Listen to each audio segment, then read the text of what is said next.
बुध हुए मार्गी था। बुध करने वाले हैं अपनी राशि का परिवर्तन। जय श्री गणेश, नमस्कार। मैं आचार्य संजय द्विवेदी। मेरे समस्त प्रबुद्ध दर्शकों का मेरे चैनल पर हार्दिक स्वागत है।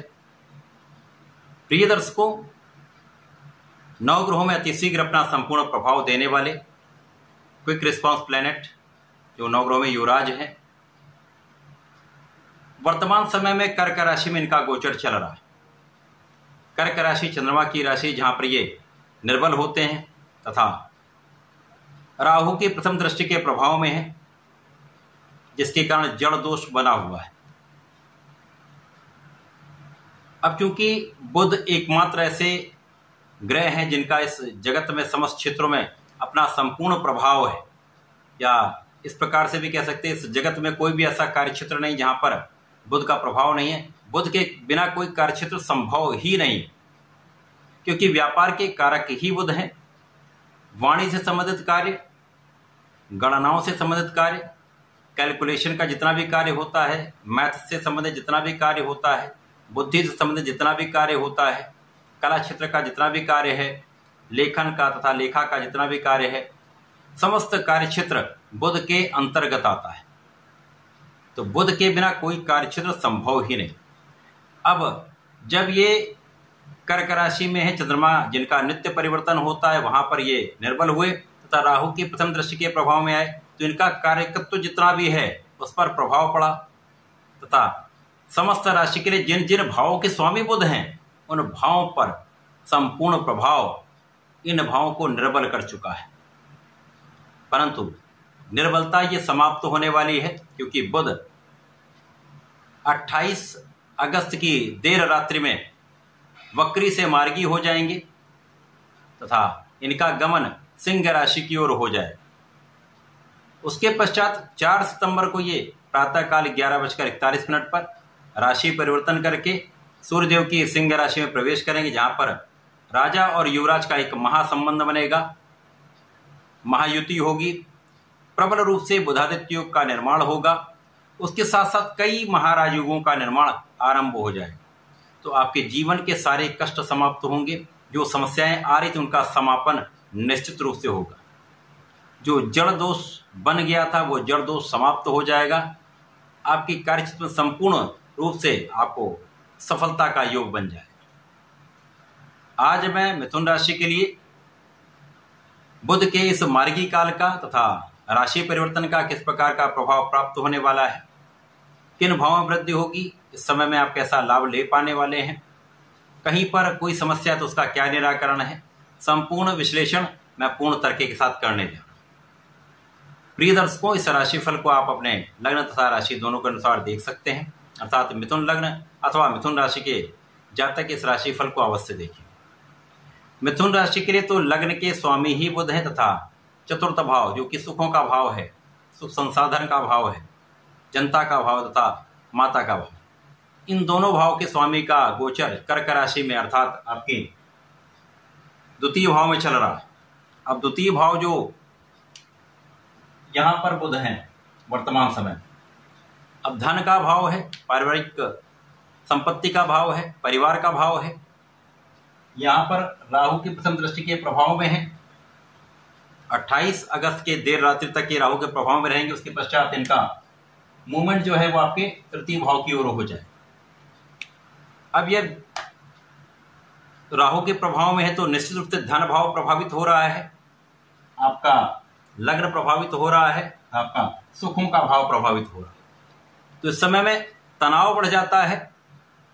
आपके कार्य क्षेत्र में जो समस्याएं आ रही हैं उनके कारण आर्थिक समस्याएं, लाभ कम होना, परिवार के बीच सामंजस्य में कमी होना, वाणी के साथ कुछ दूषित प्रभाव का मिलना, जिसके कारण समस्याएं होती हैं तथा सुखों के होते हुए भी आप सुख साधन का उपयोग नहीं कर पाते, सुख संसाधन के होते हुए आप उनका लाभ नहीं ले पाते।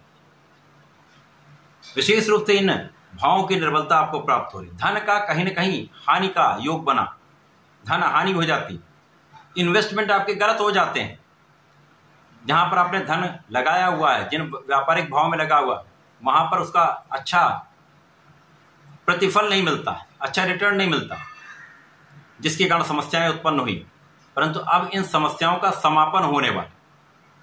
समस्याओं का समापन इस प्रकार से होगा, क्योंकि जब ये कर्क राशि से निकलकर 4 सितंबर को तृतीय भाव में प्रवेश करेंगे, जो कि पराक्रम का भाव है। पराक्रम के स्वामी के साथ इनका गोचर प्रारंभ होगा। यद्यपि तृतीय भाव बहुत अच्छा भाव नहीं जहां पर, लेकिन ये पहले से बहुत प्रबल अवस्था होगी, क्योंकि पराक्रमेश के साथ ही लग्नेश का गोचर हो तथा बुध ही सुखेश है। तो यहां पर लग्न की निर्बलता दूर होगी, तनाव आपका दूर होगा, शारीरिक कष्ट दूर होगा, धन हानि की समस्या दूर हो जाए, अर्थात यहां पर आपका इन्वेस्टमेंट सही दिशा में लगेगा। लग्न पर प्रभाव, जहां पर ब्रेन का भी भाव है, तो राहु का जब ऐसा प्रभाव मिलता है तो बुद्धि जड़ हो जाती है, आपके डिसीजन गलत हो जाते हैं, सही जगह पर सही कार्य आप नहीं कर पाते, जिसके कारण समस्याएं आती हैं। कार्य क्षेत्र में भी यही हाल होता है, आपके प्रयास के बाद भी उतना अच्छा लाभ आप नहीं ले पाते। वाणी के कारण भी समस्या आती, वाणी से संबंधित कार्यों में तो यहां पर कहीं ना कहीं वो भी समस्याग्रस्त था। अब जब ये तृतीय भाव में अति बलवान स्थिति में होंगे तो यहां पर प्रबल रूप से बुधादित्य योग बनेगा, जिसका सीधा प्रभाव आपके भाग्य पर होगा। तो लग्नेश सुखेश का पराक्रमेश के साथ संबंध, आपके भाग्य पर दृष्टि तथा भाग्य के साथ सीधे दृष्टि संबंध एक महायोग का निर्माण कर रहा है, जिसका सीधा प्रभाव आपके लग्न को मिलेगा। आप बहुत स्वस्थ रहेंगे, वाणी का भाव भी अत्यंत प्रबल रहने वाला है, आप बहुत प्रभावी भी हो जाएंगे, धन हानि की समस्या दूर हो जाएगी, धन का लाभ मिलेगा, धन वृद्धि का संपूर्ण योग बनेगा। कार्य क्षेत्र में विशेष अवसर मिलेंगे, कार्य क्षेत्र में सफलता का योग बन जाएगा। इस समय आपका परिश्रम संपूर्ण रूप से आपके लिए प्रतिफल देने वाला होगा, परिश्रम का संपूर्ण फल आपको मिलेगा तथा भाग्य का संपूर्ण साथ मिलेगा। भाग्य का साथ परिश्रम का साथ जब मिलता है, और कुंडली में भी दोनों एक दूसरे के 180 डिग्री पर ये भाव है, तो 100% इस समय आप बहुत परिश्रमी के साथ साथ बहुत भाग्यशाली भी रहने वाले हैं, जिसका लाभ आपको आपके कार्य क्षेत्र में तथा समस्त क्षेत्रों में आपको मिलने वाला है। कार्य क्षेत्र प्रबल हो जाएगा तो धन का क्षेत्र प्रबल हो जाएगा, आपका लाभ बढ़ जाएगा। इस समय में माता का सुख बढ़ेगा, माता का सहयोग प्राप्त होगा, माता के आशीर्वाद की प्राप्ति होगी तथा आपके सुख संसाधन बढ़ेंगे। भूमि भवन वाहन का संपूर्ण योग बन जाएगा।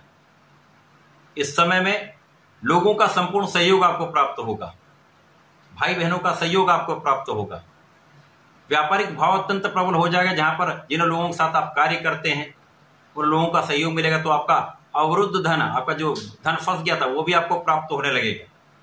तो आपके धन की मार्ग प्रशस्त हो जाएंगे, धन के कई मार्ग बन जाएंगे जिनका लाभ आप लेने पाए। वाणी प्रभावशाली रहेगी, वाणी की चतुरता से तथा अपने बुद्धि के बल पर विशेष रूप से आप बहुत अच्छा कार्य यहां पर करने वाले, जिसके कारण आपका लाभ निश्चित रूप से बढ़ने वाला है।